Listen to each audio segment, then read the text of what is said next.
बदसूरत छोरी। संध्या बचपन से पढ़ाई लिखाई में कमजोर थी। रंग उसका सांवला था। नाक नक्शा भी बाकी लड़कियों की तुलना में इतना खास न था। ऊपर से भगवान ने दांतों की बनावट भी टेढ़ी मेढ़ी दी थी। जब संध्या छोटी थी तो बचपन में स्कूल के बच्चे चिढ़ाते थे। बड़ी हुई तो गली मोहल्ले के लोग उसे देखकर मुंह फेर लिया करते। कोई भी उसका दोस्त बनने के लिए तैयार न था। उसके रिश्तेदार भी कुछ खास उसे भाव नहीं देते थे। बस एक उसकी माँ ही थी जिससे उसकी सूरत या लुक से कोई फर्क नहीं पड़ता था। माँ संध्या से और संध्या माँ से बेहद प्यार करती थी। दुनिया भर की आलोचनाओं को सहने की शक्ति थी माँ और संध्या के लिए। जब कोई उसे डफर बोल देता था, जब कोई उसे बदसूरत बोल देता था, जब संध्या को शादी के लिए देखने आए लोग उसे बिना पसंद किए हुए लौट जाते थे, यहाँ तक कि जब खुद के पापा ही उसे मनुष्य बोल देते थे, तब माँ ही तो थी जो उसे समझाती थी कि लोगों के बोलने से क्या होता है, तू तो मेरी प्यारी बेटी है। भगवान के दिए इतने सारे अन्यायों के बावजूद संध्या जीना सीख गई थी। वह खुश रहना सीख गई थी। जो भी गिने चुने लोग उससे बातें करते, उन्हें चुटकुला सुनाकर हंसाया करती और खुद भी ठठाके लगाकर हंसा करती। इसके अलावा एक और बहुत बड़ी खूबी थी संध्या की। उसे खाना बनाने में बहुत मज़ा आता था। और ना सिर्फ खाना बनाने में मज़ा आता था, उसका बनाया खाना खाकर लोगों को जो स्वाद आता था वह उनको तृप्त कर जाता था। और यह उसमें अपने आप तो नहीं आया था। दुनिया के ठुकराए जाने के बाद उसने अपना सारा समय खाने की रेसिपीज की किताबों, रेडियो शोज और टीवी चैनलों को समर्पित कर दिए थे। संध्या की तारीफ तो कोई भी नहीं करता था, लेकिन उसके हाथों के बने खाने की तारीफ वह हर व्यक्ति करता था जो उसे चखता था। इस एक गुण की वजह से संध्या अपने आजू बाजू की औरतों में फेमस हो गई थी, क्योंकि जिसे भी खाना पकाना सीखना हो या कुछ नया पकाना सीखना हो तो वह संध्या के पास आती और संध्या भी उन्हें खुशी खुशी सब सिखाती। उसके पास आने वाली औरतें अच्छा खाना बनाना सीख जाती, लेकिन लाख कोशिश करने के बाद भी संध्या के हाथों का वह जादू जो सबको तृप्त कर जाता था वह कोई ना सीख पाता।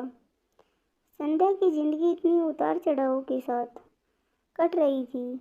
एक बार फिर से माँ बाप ने जी तोड़ कोशिश कर एक फैमिली को संध्या को देखने के लिए मना लिया था और अगले दिन लड़का संध्या को देखने आने वाला था। संध्या को इस बात की खबर होने पर वह दुखी और गुस्सा हो गई थी कि बिना उससे पूछे, पता नहीं क्यों, माँ बाप लड़के को बुला लेती है और उसका मजाक बना देती हैं। माँ ने संध्या को समझाया था कि ऐसा ही होता है, कोई भी बेटी अपने माँ बाप के यहाँ हमेशा नहीं रह सकती, उसे एक दिन शादी करके जाना ही पड़ता है।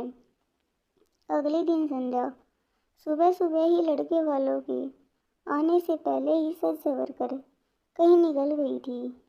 उस दिन लड़के वाले घर आकर माँ बाप को बहुत खरी खोटी सुनाकर गए थे। वैसे भी पापा को संध्या पर हमेशा ही गुस्सा रहता था, लेकिन उसकी इस हरकत ने उसको गुस्से से पागल कर दिया।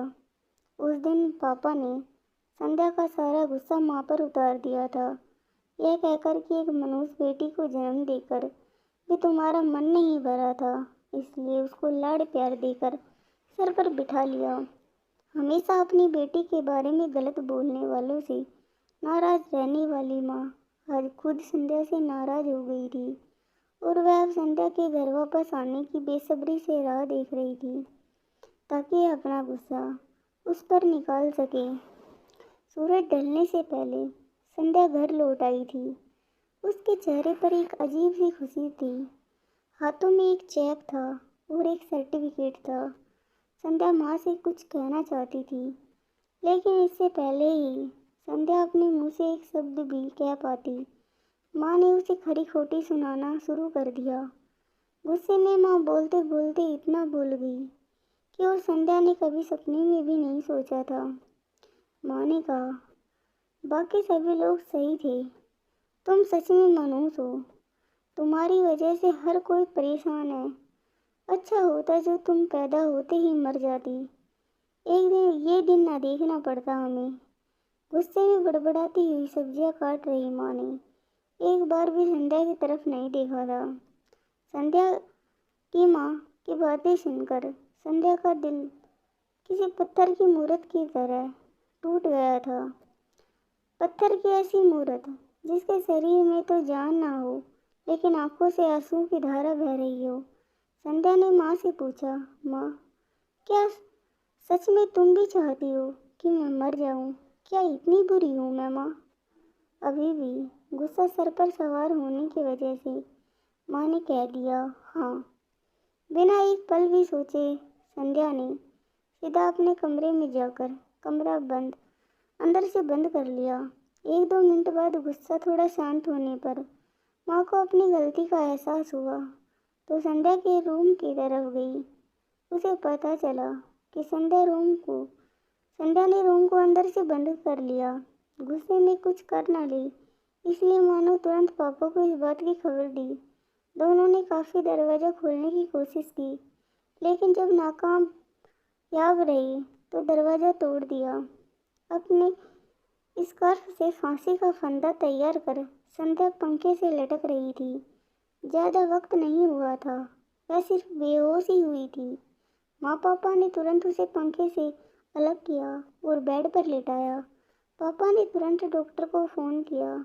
तब माँ का ध्यान बेहोश पड़ी संध्या के हाथ में पकड़ी एक चिट्ठी और पास में ही पड़े 5 लाख के चेक और 5 स्टार होटल में शेफ की नौकरी के लिए कन्फर्मेशन लेटर पर पड़ी, जो संध्या अपने साथ लाई थी। माँ और पापा ने वह चिट्ठी खोलकर पढ़ी जो उसने अभी अभी लिखी थी। चिट्ठी कुछ इस प्रकार थी, मम्मी और पापा, मैं जानती हूँ मेरे जन्म से लेकर आज के दिन तक मैंने ऐसा कुछ भी नहीं किया है जिस पर आप गर्व कर सके, लेकिन मैं आपको बताना चाहती हूँ कि आज मैं खाना पकाने के नेशनल लेवल कंपटीशन को जीत चुकी हूँ और यह 5 लाख का चेक मुझे प्रथम स्थान पर आने के लिए मिला है। जजेस को मेरे खाना इतना पसंद आया कि उन्होंने मुझे एक बहुत बड़े होटल में बतौर मास्टर शेफ की नौकरी के लिए कंफर्मेशन लेटर ही दे दिया था। पूरी दुनिया मेरे खिलाफ है। मुझे इस बात का कभी भी फर्क पड़ा ही नहीं था और ना ही बाबूजी की कड़वी बातें मैंने अपने दिल पर ली थी, क्योंकि मैं जानती थी बाहर से सख्त दिखने वाले मेरे बाबूजी अंदर से तो मुझे बहुत प्यार करते थे। प्यार न करते होते तो बिना मांगे मुझे कपड़े, मिठाई, पटाखे ये सब लाकर ना देते। माँ के प्यार को कोई क्या बयां कर सकता है। मेरी माँ मेरे लिए मेरी सारी दुनिया थी। जब माँ मेरे साथ होती है तो मुझे किसी बात की परवाह न होती थी। मेरी माँ मेरी थी, इसलिए मुझे किसी और की ज़रूरत ना थी। मेरी माँ मेरे साथ नहीं है तो मेरी दुनिया मेरे साथ नहीं है। इसलिए मैं आज दुनिया को ही अलविदा कह कर जा रही हूँ। मैं जानती हूँ आपने कभी न कभी भगवान से यह दुआ जरूर मांगी होगी कि अगले जन्म में मेरी जैसी औलाद ना मिले, लेकिन मैं हमेशा यह प्रार्थना करती हूँ कि अगले जन्म में तो क्या मेरे हर जन्म में मुझे आप जैसे ही माता पिता मिले। और आप भी यही प्रार्थना करके उसी भगवान के पास जा रही हूँ। चिट्ठी पढ़ते पढ़ते माँ और पापा सर से पांव तक पछतावे में डूब गए थे और बेहोश पड़ी संध्या के सर पर हाथ फेरते फूट फूट कर रो रहे थे। इस कहानी से हमें यह शिक्षा मिलती है कि आप जाने अनजाने में किसी भी व्यक्ति का उसके बाहरी लुक की वजह से दिल न दुखाएंगे।